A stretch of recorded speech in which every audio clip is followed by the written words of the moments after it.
కొందరు అధికార పార్టీలో ఉన్నారో లేదో తెలీదు. గెలిచిన ప్రతిపక్షంలో కొనసాగుతారో లేదో అర్థం కాదు. ఈ పరిస్థితి తెలంగాణలోని కొన్ని ప్రాంతాల్లో కొనసాగుతోంది. ఉమ్మడి మహబూబ్ నగర్ జిల్లాలో 2 చోట్ల ఎమ్మెల్యేలు నా ఘర్కా, నా ఘాటుకా అన్నట్లుగా వ్యవహరిస్తున్నారు.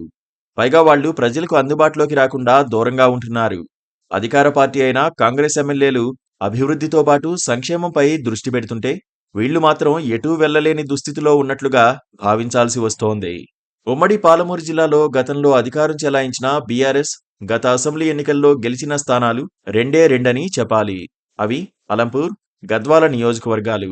పార్లమెంట్ ఎన్నికల తర్వాత గద్వాల ఎమ్మెల్యే బండ్ల కృష్ణమోహన్ రెడ్డి కాంగ్రెస్ పార్టీతో సాన్నిహిత్యం పెంచుకున్నారు.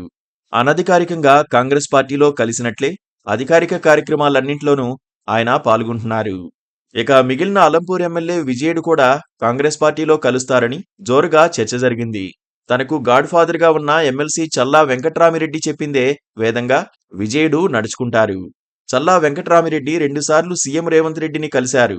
నియోజకవర్గ అభివృద్ధి విషయంలో పలు నివేదికలు సమర్పించినట్లు బహిర్గతంగా తెలిసినా పార్టీ మారే ఉద్దేశంతోనే ఆయన రేవంత్ను కలిసినట్లు పెద్ద ఎత్తున ప్రచారం కొనసాగింది. కానీ అలంపూర్లో కాంగ్రెస్ పార్టీ అభ్యర్థిగా ఉండి ఓటమి చవిచూసిన సంపత్ కుమార్ మాత్రం వీరి చేరికపై ఓ స్పష్టమైన వైఖరిని చెప్పలేదని, దాంతో వాయిదా పడిందని ప్రచారం జరుగుతోంది. ప్రస్తుతానికి విజయుడు విపక్ష పార్టీలకు చెందిన ఎమ్మెల్యేనే. ప్రతిపక్షంలో ఉన్న నాయకులు జనాలకు అందుబాటులో ఉండి వారి సమస్యలను పరిష్కరించాలి. ప్రభుత్వంపై పోరు కొనసాగించాలి. విజయుడు మాత్రం ఆ దిశగా అడుగులు వేయడం లేదు. విజయుడికి గాడ్ ఫాదర్ గా ఉన్న ఎమ్మెల్సీ చల్లా వెంకట్రామిరెడ్డి ఇప్పుడు బీఆర్ఎస్ కు దూరంగా ఉన్నందున విజయుడు ఆయన మార్గంలో నడుస్తున్నట్లుగా భావించాల్సి ఉంది.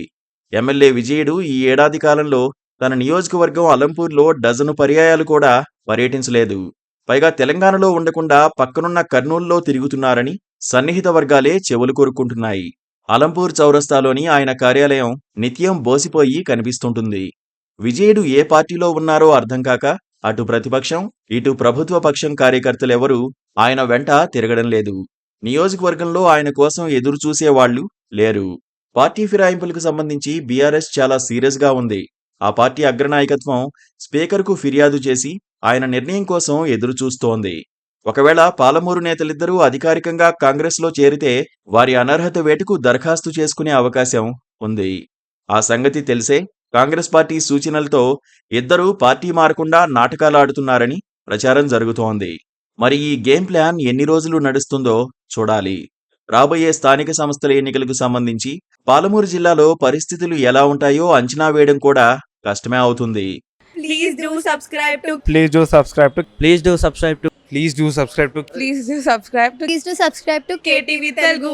KTV Telugu. KTV Telugu. KTV Telugu. To KTV Telugu. KTV Telugu. Please do subscribe to KTV Telugu.